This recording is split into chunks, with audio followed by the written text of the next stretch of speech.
The National Institute of Mental Health stated that anxiety disorders affect about 18% of American adults age 18 and older in a given year. This is about 40 million Americans.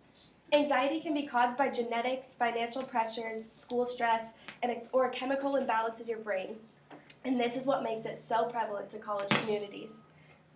At Cal Poly, Annabelle Carpenter found in her 2018 senior project titled Anxiety Rates in Cal Poly Students that 50% of students who visit the counseling center reported feeling anxiety, and 14.8% of students met the diagnostic criteria for anxiety disorder during the 2016-2017 school year.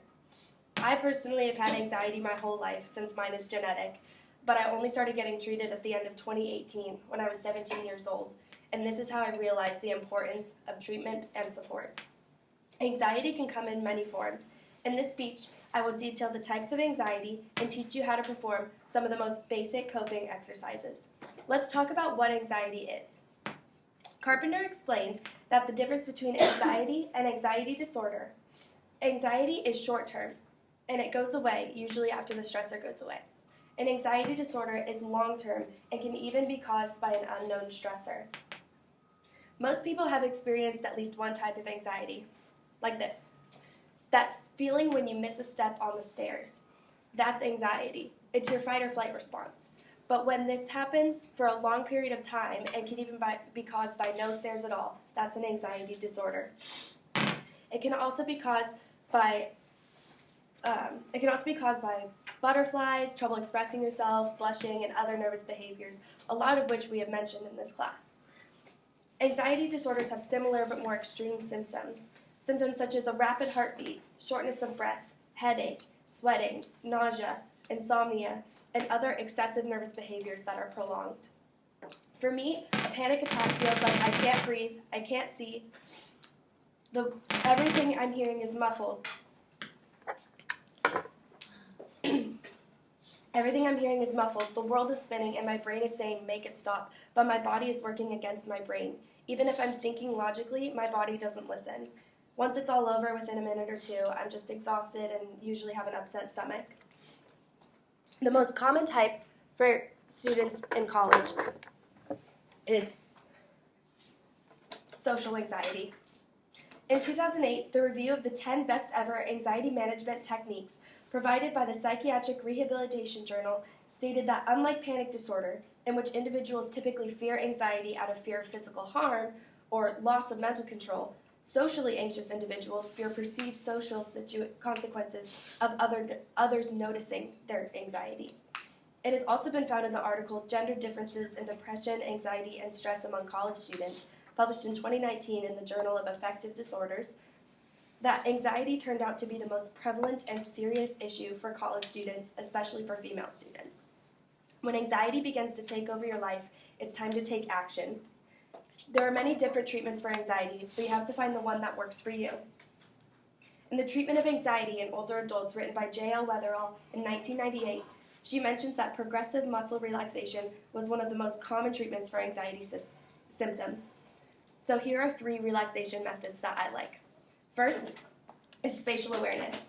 You can remember this through realize, wiggle, relax, repeat. You have to realize where your body is at this time. Think about where your feet are. None of us have been thinking about it before I mentioned it, but now we're uncomfortably aware of where they are. Wiggle them and make sure you can feel them. Now relax those muscles and repeat with the next body part. This helps ground you. Next is a shakeout. So everyone stand up with me. We're going to count down from 5 and shake out each of our limbs, starting from the right hand.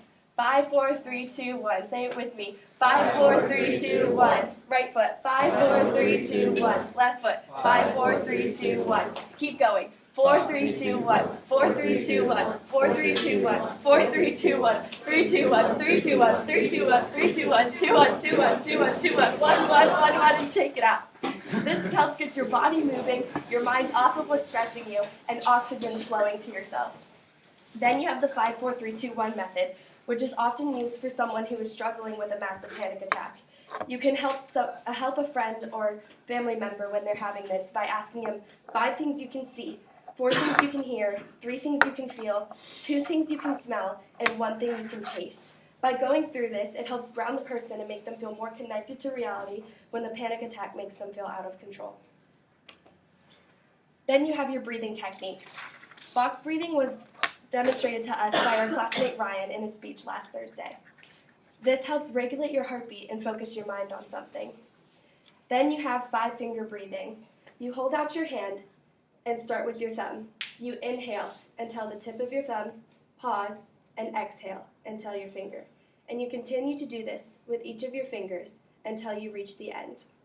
This has the same benefits of box breathing while also giving you sensory grounding of seeing your finger move through your hands and feeling the touch.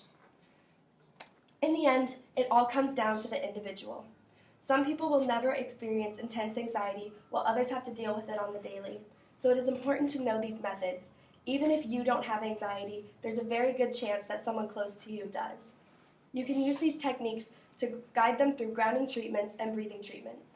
I hope you all have learned more about what anxiety is, gained tips for self-treatment, and understand how to help those in need. Thank you for listening.